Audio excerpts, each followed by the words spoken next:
नमस्कार and happy Sunday morning to all of you. रविवार का दिन हम सबके लिए बहुत ही खास है। इट्स अ फैमिली डे और रविवार के दिन हम आपके लिए कुछ ना कुछ नया और अलग लाने की कोशिश करते हैं। ये रविवार भी दो चीज़ बहुत खास है, एक आज का दिन और एक हमारे मेहमान। आज जो दिन है 10 जनवरी का, इसे वर्ल्ड लाफ्टर डे से मार्क किया गया था 1998 में और अब इसे धीरे धीरे शिफ्ट कर दिया गया है मई मंथ में और अब इसे सेलिब्रेट किया जाता है first Sunday of May month. तो ये हास्य का दिन भी है आज। और दूसरा जो मैंने आपसे बताया कि दूसरी खास चीज़ है, हमारे आज के मेहमान ये भी हास्य से जुड़े हुए हैं। वैसे इन्हें किसी भी तरह के इंट्रोडक्शन की ज़रूरत नहीं है, बट ये मेरा प्रिविलेज है कि हम इनके साथ आज कनेक्ट हो रहे हैं VNM TV किड्स से। और हमारे जो ये खास मेहमान हैं ये हैं मिस्टर जय चनियारा। जय एक स्टैंड अप कॉमेडियन है। जय को हम सब जानते हैं, वो छोटा बच्चा जब हमने उन्हें देखा था सबसे पहले लाफ्टर चैलेंज शो के ऊपर, और वहाँ से जय की धीरे धीरे शुरुआत हुई as a stand up comedian और अब वो वर्ल्ड वाइड बहुत सारे शोज करते हैं। 1500 से ज़्यादा शोज जय ने किए हैं। काफ़ी सारी दूसरी कॉरपोरेट इवेंट्स में भी पार्टिसिपेट करते हैं। तो जय, आपका VNM TV किड्स पे बहुत बहुत स्वागत है। VNM TV के माध्यम से जितने भी दर्शक मुझे देख रहे हैं सबको जय छनियारा का नमस्कार, सलाम। नए साल की बहुत बहुत शुभकामनाएं और वर्ल्ड लाफ्टर डे की भी आप सबको बहुत बहुत शुभकामनाएं। जय के बारे में अगर मैं आपको बताऊं तो जय के बारे में हास्य जो है वो तो बहुत स्पेशल है ही, लेकिन जय की दूसरी चीज़ जो बहुत ही अच्छी है, उनका जो स्पिरिट जिससे वो काम करते हैं, जो एनर्जी है उनकी, जो पैशन है उनका, वो बहुत ही अलग चीज़ है, बहुत ही अलग स्टेज पे है। बहुत ही मोटिवेशनल बातें करते हैं जय और हमेशा ये ट्राई करते हैं कि हास्य को हर जगह ज़्यादा से ज़्यादा ये स्प्रेड करें और लोगों के जीवन में, लोगों के फेस पर ये स्माइल लेकर आएँ। तो आई थिंक ये बहुत बड़ी बात है। और जय ने अपनी शुरुआत जब की एज अ चाइल्ड आर्टिस्ट, तो गुजरात से जय जो हैं वो अकेले ही बच्चे हैं जो एक कॉमेडी के क्षेत्र में हमें अभी तक दिखाई दे रहे हैं और वहाँ ही जय का अब धीरे धीरे प्रोग्रेस हुआ है और जय काफ़ी आगे बढ़ चुके हैं। जय, आपकी journey as a child artist कैसे शुरू हुई, कहाँ से शुरू हुई और ये हास्य की रचना कहाँ से शुरू हुई? मेरी बात करूँ तो आरती जी, मैं पैदा बहुत बचपन में हो गया और मैं खुद जब पैदा हुआ जी। तब 6 डॉक्टरों ने बोला था कि ये बच्चा 6 महीने से ज्यादा जिंदा नहीं रहेगा। वो 6 के 6 चल बसे में अभी तक।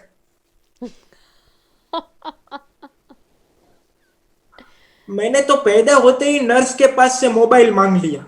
अच्छा, ओके। नर्स परेशान हो गई, बोले पैदा होते ही तुझे फोन का करना क्या है? मैंने कहा करना कुछ नहीं है, भगवान ने कहा था कि पहुंच के मिस कॉल दे देना। तो मेरी लाफ्टर जर्नी जो थी वो बचपन से ही शुरू हो चुकी थी और मैं जो भी बात करूंगा आज दर्शकों के साथ, उसमें हर बात में मेरी कॉमेडी जुड़ी हुई होगी क्योंकि मेरा विषय ही वही है। जो हास्य है, जो उसकी वाइब्रेशंस है, वो हम यहाँ तक महसूस कर सकते हैं एंड आई एम श्योर जो ऑडियंस हमें आज देख रही है वो भी बहुत अच्छे से कनेक्ट कर रही होंगी। और रविवार का ये जो दिन है फैमिली डे, ये अपनी फैमिली के साथ एंजॉय करेंगे आपको सुनते हुए। तो जय, जिस तरह आपने बताया कि बचपन से ही आपकी ये जर्नी स्टार्ट हुई कॉमेडी की, और आपको यानी घर में कुछ ऐसा बैकग्राउंड है, यानी घर में कोई कॉमेडी करते हैं जिनको आपने देखा है, या फिर आपने अपने आप ही ये चीज़ अपने अंदर ये टैलेंट, हिडन टैलेंट को फाइंड किया? नहीं, घर में मैं सबसे पहले बता दूं कि घर में मेरा ऐसा कोई बैकग्राउंड नहीं है कि कोई कॉमेडी करता हूं जी। ये एक मालिक की मेहरबानी, एक गॉड गिफ्ट ईश्वर ने मुझे दी हुई है जी। तो मेरा बचपन से ही ये शौक था कि मैं सबको हंसाकर लोगों के जो डिप्रेशन है, जो स्ट्रेस है, जो तनाव से लोग जूझ रहे हैं उसको दूर करूं हंसाते जी। हुए। मेरी बात करूं तो 6 साल की उम्र में मेरा सबसे पहला ऑपरेशन अहमदाबाद में हुआ था। जी। और उस समय में एक ऑडियो कैसेट आती थी, सब जानते हैं इस समय ऑडियो कैसेट का वक्त था। जी बिल्कुल। तो मेरे पैर में 50 स्टिचेस लगे हुए थे। ओ। और मैं बहुत परेशान था, रोता था, मुझे बहुत दर्द होता था। तो मेरे भैया ने एक चुटकुले की कैसेट मुझे ला कर दी, मैंने वो कैसेट सुनी, मुझे बहुत अच्छा लगा। और शाम को जब छोटे छोटे बच्चे मेरे साथ खेलने के लिए आए, मैंने जो सुबह सुनी थी वो पूरी की पूरी कैसेट उनके सामने रिपीट कर दी। बस तब से मेरे मम्मी पापा और परिवार को ऐसा लगा कि ये लड़का इस लाइन में आगे बढ़ सकता है। जी। आज जो कुछ भी है जी। ईश्वर कृपा से आप सबके सामने। जी। बहुत ही बढ़िया चीज़ बताई जाए आपने कि कहीं न कहीं आपके टैलेंट को आपके पेरेंट्स ने आइडेंटिफ़ाई किया और आपको एनकरेज किया। पर जी बिल्कुल। जय, जहाँ तक मुझे पता है और शायद हमारे जो ऑडियंस है वो भी देख रहे हैं, उनको भी पता होगा कि जय जो हैं ये एक फिज़िकली डिसेबल्ड बच्चे हैं और इन्हें काफ़ी दिक्कतों का सामना करना पड़ा स्टार्टिंग में, लेकिन अब मुझे पता चला है कि जय आप थेरेपीज ले रहे हैं और आप वॉक भी कर रहे हैं। जी बिल्कुल। मैंने अपना लास्ट ऑपरेशन जो है वो 2011 में इलाहाबाद उत्तर प्रदेश में करवाया, और मैं वहां पर 1.5 साल रहा, मैंने ट्रीटमेंट ली वहां पर।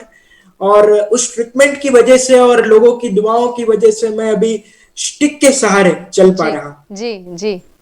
बहुत बढ़िया है। और जय, हम सबकी दुआएं हमेशा आपके साथ हैं और दुआएं जो हैं वो कभी खाली नहीं जाती हैं, ये हम सबको पता है। तो डेफिनेटली आपने जिस तरह लाफ्टर सबके बीच में शेयर किया है, आई थिंक वो सारी दुआएं आपको लगेंगी और आप बहुत जल्द बिना स्टिक के भी चलने लगेंगे जय। सो ये हमारी बहुत आपके बहुत आपके थैंक लिए यू। बहुत सारी विशेष हैं। जय, अब बात करते हैं वापस आपकी जर्नी के बारे में।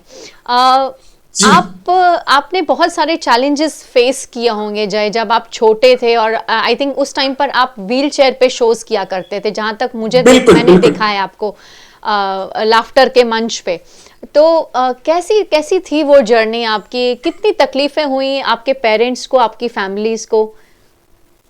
जी शुरू में तकलीफें तो बहुत ज्यादा हुई, क्योंकि एक फिजिकली चैलेंज बच्चा, मैं ये कहूंगा कि इंसान जो है वो हकीकत में दिव्यांग नहीं होता। बिल्कुल। दिव्यांग वो समाज होता है जो उस इंसान को दिव्यांग कहता है। बिल्कुल तो बिल्कुल सही। शुरू में तो बहुत ही ज्यादा तकलीफ हुई, क्योंकि फिजिकली चैलेंज बच्चा इस लाइन में जाए, आगे बढ़े। लेकिन फिर धीरे धीरे धीरे मेरे गुजरात में जो हमारे नवरात्रि होती है, जी। वहां पर मेरे शो स्टार्ट हुए धीरे धीरे। और सबसे पहला एक बहुत ही बड़ा माध्यम जो गुजराती में मुझे मिला वो अहमदाबाद में ईटीवी गुजराती था, जी। जिसके जरिए मुझे गुजरात की जनता तक पहुंचने का सौभाग्य प्राप्त हुआ। और उसके बाद इन 2004 मुंबई में एक कंपटीशन आई जी। जिसका नाम था कोई भी आओ हंसा के दिखाओ। अच्छा। ओके। उसके अंदर 1,000 से भी ज्यादा पार्टिसिपेंट थे, जी। और मैं उसमें सबसे ज्यादा छोटा था। तो मैंने पहली बार हिंदी बोला, और मैं पहली बार मुंबई का मार्शल कॉमेडी अवार्ड विनर हुआ 2004। वाओ, दैट्स रियली अमेजिंग, बहुत बड़ी बात है जय। तो उसके बाद ये क्लिपिंग जो इस पूरे शो की हुई वो सहारा वन पर दिखाई गई। जी। और शेखर सुमन साहब, नवजोत सिद्धू साहब और उनके डायरेक्टर पंकज सरस्वत साहब ने वो क्लिपिंग देखी, और उनकी टीम से कहा कि ये बच्चा मुझे कहीं से भी चाहिए, आप लाके आइए, लेके आइए इसको। जी। तो उस समय ऐसी परिस्थिति थी हमारे घर की कि हमारे पास व्हीलचेयर तक नहीं थी। तो मेरे पेरेंट्स को फोन आया कि ऐसे ऐसे अहमदाबाद में और बड़ौदा में हम ऑडिशंस कर रहे हैं, आप अपने बच्चे को लेके आ जाइए। जी। तो मेरे मम्मी पापा ने मना कर दिया कि भाई, एक तो बच्चे को तकलीफ है, बच्चा चल नहीं सकता, गोद में उठा उठा के हम उसको नहीं आ सकते। तो लाफ्टर चैलेंज की टीम ने कहा था कि आप नहीं आ सकते तो कोई बात नहीं, आपके बच्चे का ऑडिशन लेने के लिए हमारी पूरी टीम राजकोट आएगी। वाओ। तो ये मेरे लिए एक बहुत ही बड़ी बात थी। और उसके बाद धीरे धीरे धीरे लाफ्टर चैलेंज के बाद जर्नी स्टार्टअप हुई और बहुत बड़ा ब्रेक मिला मुझे लाफ्टर चैलेंज के माध्यम से। जी, जी। और लाफ्टर चैलेंज के साथ-साथ मैं अपने दर्शकों को ये भी बता दूँ कि हमने जय को तारक मेहता के उल्टा चश्मा के भी काफ़ी एपिसोड्स में हमें उनको देखा है, उनकी झलकियाँ जी हमने उनकी बातें सुनी जी हैं। जी जी और एक और सीरियल है बाप, बहू और बेबी, उस सीरियल में भी आई जी। थिंक काफ़ी सारी एपिसोड्स में हमने जय की झलक देखी है। तो डेफ़िनेटली जय, आपने अपना काम, अपने काम से और अपनी मेहनत से अपना नाम कमाया है। आई थिंक इसीलिए आपको वो स्टेज मिला है जो आपको, जिसकी आप डिजर्व करते हो। बहुत बहुत शुक्रिया। ये आप जैसे दर्शकों का प्यार और आशीर्वाद है, मैं ये कहूंगा, जी, क्योंकि कलाकार कभी बड़ा नहीं होता। दुनिया के संगीत तख्ते पर बैठने वाला कोई भी संगीतकार तानसेन महान नहीं है, महान कानसेन है जो अच्छा सुनता है। बिल्कुल। कानसेन अगर सुनने में तैयार ना हो तो तानसेन की कोई कीमत नहीं है। हमसे ज्यादा हमारा ऑडियंस महान है जो हमें सुनता है और हमारी कला को सराहता है। बिल्कुल, बिल्कुल। बहुत बढ़िया बता रहे हैं जय, बहुत सही बता रहे हैं। जय, आपने, आपका थोड़ा-थोड़ा जो इंटरेस्ट, आपने जैसे आपने बताया कि आपने 6 साल की उम्र से ये कॉमेडी स्टार्ट किया और फिर आपने इसको ही एज़ अ स्किल डेवलप किया। तो क्या आपने प्रोफ़ेशनल हेल्प भी इसमें ली थी? कोई क्लासेस अटेंड किए हों या कोई थिएटर किया हो, ऐसा कुछ? नहीं नहीं, बिल्कुल नहीं। और मैं दर्शकों को बता दूं, जितने भी मुझे सुन रहे हैं, कि इस मामले में कभी कोई क्लासेस होते नहीं है। ये एक गॉड गिफ्ट नेचुरली ही होता है। जी। क्योंकि अगर क्लासेस होते इसके तो जी। सब एडमिशन लेके फॉर्म भर के कलाकार हो चुके होते। लेकिन मैं ये कहूंगा कि ईश्वर ने हमें एक वरदान स्वरूप में ये चीज दी है। और कभी कभी तो मुझे लगता है कि राजा महाराजाओं के समय में हम वहां भी स्टेज परफॉर्म करते होंगे। वो कार्य अधूरा रह गया है, तो वो कार्य को पूरा करने के लिए ईश्वर ने हमें वापस कॉमेडियन बनाकर भेजा है कि जाओ और लोगों के जो टेंशन में डिप्रेस चेहरे हैं उनको वापस जी। हंसा। बिल्कुल, बिल्कुल। बहुत ही बढ़िया बात कही कि लोगों के मुँह पर जो स्ट्रेस है, जो टेंशन है, उन्हें कम करने के लिए आप जैसे हास्य कलाकार जो हैं, वो अपनी बातों से उनके फेस पर टेंशन भरे जो अब कह देते हैं ना एकदम झुर्रियों वाला फेस है, उस पे भी एक अच्छी-सी स्माइल, एक बहुत बड़ी स्माइल आ जाती है। और दर्शक मित्रों को मैं ये भी बताना चाहूँगी कि जब से हम जय के साथ कनेक्ट हुए हैं, हम सब हँस रहे हैं। यहाँ पर हम काम कर रहे हैं, लेकिन जय की बातों से भी इतनी अच्छी और पॉजिटिव वाइब्रेशंस आ रही हैं हमारे स्टूडियो में। और यही सबसे बड़ी और इम्पॉर्टेंट खासियत है लाफ्टर की। लाफ्टर को सिर्फ कहने के लिए नहीं कहा गया है, लाफ्टर के पीछे बहुत सारे फिजिकल और बहुत सारी ऐसी चीज़ें हैं जिससे जिसके लिए लाफ्टर की वजह से इम्प्रूवमेंट होता है कि एक आपके फिजिकल बॉडी में भी अगर आपको कोई स्ट्रेस है, कोई टेंशन है, तो लाफ्टर की वजह से आपके काफ़ी सारे ये सेंसेस रिलैक्स होते हैं। और ऐसा भी कहा जाता है कि लाफ्टर अगर आप दिन में कुछ, अगर कुछ मिनट के लिए परफॉर्म करें तो काफ़ी सारी कैलोरीज भी बर्न होती है। तो ये भी बहुत बढ़िया बात है। मैंने अभी मैं बीच में रिसेंटली। रोकना चाहूंगा आरती जी, जी। मैं बीच में रोकना चाहूंगा। बिल्कुल। मैं ये कहूंगा अपने दर्शकों को कि अगर दिन में 7 मिनट, जी। सिर्फ 7 मिनट, दिन में 7 मिनट अगर आप अपने लिए एंजॉय करेंगे तो जिंदगी में कभी आपको एंजियोग्राफी करवाने की जरूरत नहीं पड़ेगी। लाफ्टर में वो ताकत है। वाह वाह, बहुत खूब, बहुत खूब, बहुत बढ़िया बता रहे हैं जय कि दिन में 7 मिनट भी अगर हम खुलकर हंस लें तो हमें किसी भी एंजियोग्राफी की ज़रूरत नहीं है। बहुत ही अच्छी बात आपने शेयर करी। जय, वैसे हम तो अपने हिसाब से सर्वे वगैरह कर ही रहे थे, लेकिन आपके बाद शायद हमें कोई इतना अच्छा कॉमेडी कलाकार, बाल बाल कलाकार नहीं देखने को मिल रहा है। तो इसकी वजह क्या हो सकती है? मतलब आपने कभी सोचा तो होगा कि भी मेरे बाद भी कोई और दिखे गुजरात से या हमारे स्टेट से, कोई बच्चा आगे परफॉर्म करे इस क्षेत्र में। तो क्यों इसमें इतना इंटरेस्ट नहीं देते हैं बच्चे? क्या इसके बारे में आप कुछ बता सकते हैं?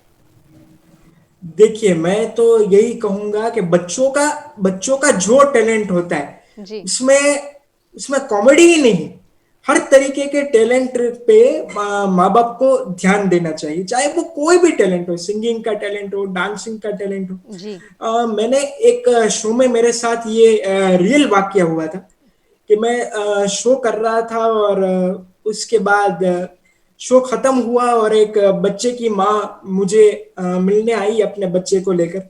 और फिर उसके बाद ये कहा कि आप जो हमारा बच्चा कर रहा है, जी, आप कर रहे हैं वो हमारे बच्चे को सिखा दीजिए। मैंने कहा एक मिनट, आपका बच्चा क्या करता है? वो बोला कॉलेज में इंजीनियर है। मैंने कहा मैं ये कर सकता हूँ? जी, तो बिल्कुल, कहने का मतलब है कि ईश्वर ने हर किसी को जी, अलग अलग टैलेंट में, अलग अलग आर्ट में निखार के जी, वो इस दुनिया में लाए हैं। बस अपने बच्चों को जरूरत है तो बस माँ बाप को उन टैलेंट को निखारने की जरूरत है, बस, और कुछ नहीं। और कॉमेडी में भी अगर किसी बच्चे को इंटरेस्ट हो तो वो, मैं तो चाहूंगा कि गुजरात से ही नहीं और भी छोटे छोटे जितने भी स्टेट्स हैं उसमें से कॉमेडियन बच्चे आगे आए और निकले। जी। जय, मैंने कहीं आपके जब मैं डिटेल्स देख रही थी तो मैंने ये भी पढ़ा था कि आप काफ़ी स्पेशली एबल्ड बच्चों को मोटिवेट कर रहे हैं। तो वो किस क्षेत्र जी में कर बिल्कुल। रहे हैं और किस तरह कर रहे हैं जय? मैंने एक अपनी तरफ से जय छनियारा फाउंडेशन ट्रस्ट बनाया हुआ है, जी, जिसमें मैं जो भी शोज करता हूं उसमें से आधी रकम मैं ऐसे बच्चों के लिए, क्रच, व्हीलचेयर, जो भी बच्चों को जरूरत है वो मैं अपने हिसाब से बच्चों को देता जी। बहुत बड़ी हूं। और बात कर मैंने रहे हैं। जी, और मैंने जिंदगी में एक ही गुरु मंत्र बनाया है अपनी लाइफ का, कि अपने हौसले को ये कभी मत दिखाओ कि तुम्हारी तकलीफ कितनी बड़ी है, बल्कि अपनी तकलीफ को ये दिखाओ कि तुम्हारा हौसला कितना बड़ा वाओ, दैट्स अमेजिंग। बहुत बहुत बहुत ही खूब बात बताई है जय आपने। और आई थिंक ये हौसले के लिए ही शायद हम हमेशा ये सोचते हैं कि हर इंसान इतना स्ट्रांग नहीं होता है। शायद जय आप बहुत स्ट्रांग रहे, आपके पेरेंट्स भी बहुत स्ट्रांग रहे जिन्होंने आपको आपकी स्किल्स में, आपके जो टैलेंट था उसमें बहुत बिलीव किया और हौसला रखा। शायद इसीलिए आप आज इस प्लेटफॉर्म पर हैं और आप दिल को छू जाने वाली बातें करते हैं। और यही हौसला हर उन पेरेंट्स को, हर उन माँ बाप को रखना है जो इन पेंडेमिक के समय में बहुत ही तकलीफ से गुजरे हैं, जिनके बच्चों ने बहुत तकलीफ़ें उठाई हैं। तो हौसला प्लीज़ मत हारिए। जिस तरह जय बता रहे हैं कि हौसला हमेशा रखिए। मैं चार लाइनों में कहना चाहूंगा, जो बात मैं हर हर शो में कहता हूं, हर जी, जगह कहता हूं, जी, कि रास्ता ऐसा तय हो गया है कि पर्वत को भी मुझसे भय हो गया है। रास्ता ऐसा तय हो गया है कि पर्वत को भी मुझसे भय हो गया है। जी, मुश्किलों ने बहुत राह रोकी, पर मंजिल का सफर तय हो गया है। जी। जिन हाथों में पैदा होते ही लिखा गया था पराजय, वही पराजय आज घिस घिस कर जय हो गया। वाह, वाह, एब्सोल्युटली अमेजिंग। बहुत ही बढ़िया जय बता रहे हैं आप। और जय, आप हमारे देखने वाली जो ऑडियंस है इसमें पेरेंट्स भी हैं, इनमें बच्चे भी हैं। तो अगर आपको उन्हें एक मैसेज देना हो इस नए साल में, तो आप क्या मैसेज देना चाहेंगे? बस मैसेज में यही देना चाहूंगा कि आपने शुरू में एक बहुत अच्छी बात बताई, मुझे बहुत अच्छा लगा, जी, कि कोरोना स्प्रेड, जी, कि कोरोना स्प्रेड हो या ना हो, हम तो ईश्वर से प्रार्थना करते हैं कि इस नए साल में कोरोना जो है वो पूरी दुनिया से खत्म हो जाए। और बहुत जल्दी वैज्ञानिकों ने, हमारे वैज्ञानिकों ने जो मेहनत की है, जल्द जी। से जल्द हम्म, वैक्सीन आ जाए इस कोरोना की। हमारे घर में तो टेंशन हो जाता है। हम्म। मेरी भाभी मुझसे शाम को पूछती है आज खाने में क्या बनाऊं, मैंने कहा हो सके तो कोरोना की वैक्सीन बनाओ बस, इसी में सब परेशान है। बिल्कुल। और अब वैक्सीन्स का वितरण आई थिंक स्टार्ट होने वाला है बहुत शॉर्टली। तो वो सबसे अच्छी बात है हम सबके लिए। बस मैं मैसेज यही देना चाहूंगा कि स्वस्थ रहो, मस्त रहो और अपने आप में व्यस्त रहो। और जय, जाते जाते आपका कोई ऐसा कोई एपिसोड जो आपको दिल को छू गया हो या आपको हमेशा याद रहता हो, ऐसा कोई आप हमारे साथ शेयर करना चाहेंगे? जी हाँ, मेरी जिंदगी का एक सबसे यादगार लम्हा था मेरी जी, लाइफ में, जी, कि जब लाफ्टर चैलेंज आया जी। उसके बाद स्टार न्यूज़ ने मेरा एक इंटरव्यू लिया और उसके बाद उन्होंने मुझसे पूछा कि आपकी क्या इच्छा है। जी। तो मैंने कहा कि मेरी जिंदगी में एक ही इच्छा है कि मैं क्रिकेट के भगवान सचिन तेंदुलकर से अगर एक बार मिल पाऊं तो बहुत ही अच्छा होगा। तो इंटरव्यू के बाद 2 दिन के बाद फोन आया कि आप तैयार रहना, हमारी गाड़ी आपको आधे घंटे में लेने के लिए आ रही है। मैं तैयार हो गया, गाड़ी आई और वो मुझे ताज होटल लेकर के गए। सारे कैमरास मुझ पर फोकस थे, तो मुझे ऐसा लगा कि मेरा कोई लाइव इंटरव्यू होगा। जी। तो मैंने देखा तो लिफ्ट से सचिन तेंदुलकर सामने से चले आ रहे थे। अच्छा। वो मेरी लाइफ का एक सबसे बड़ा लम्हा था। वाओ! बहुत बड़ी बात है, यानी कि आपको यानी उनसे मिलने का एक मौका मिला। और ये सही में कुछ बातें ऐसी होती हैं ज़िंदगी में जो दिल को छू जाती हैं और हमें ज़िंदगी भर याद रहती हैं। जय, आप बहुत ही अच्छे सिंगर भी हैं, ये मुझे पता चला है। तो जी। आप किस तरह के गाने गुनगुनाना या आपको मज़ा आता है अपने एक्स्ट्रा टाइम में? आप क्या करते हैं और किस तरह के गाने सुनते हैं? खास करके मैं पुराने गाने रफ़ी साहब के जी। ज़्यादा से ज़्यादा सुनता हूँ। जी। और मैं एक गाना जो आजकल का मोटिवेशनल गाना है और आजकल कोरोना के टाइम में सबको बहुत ज़्यादा ज़रूरत है, जी। तो वो मैं सुनाना चाहूँगा रफ़ी साहब की 2 लाइन। जी।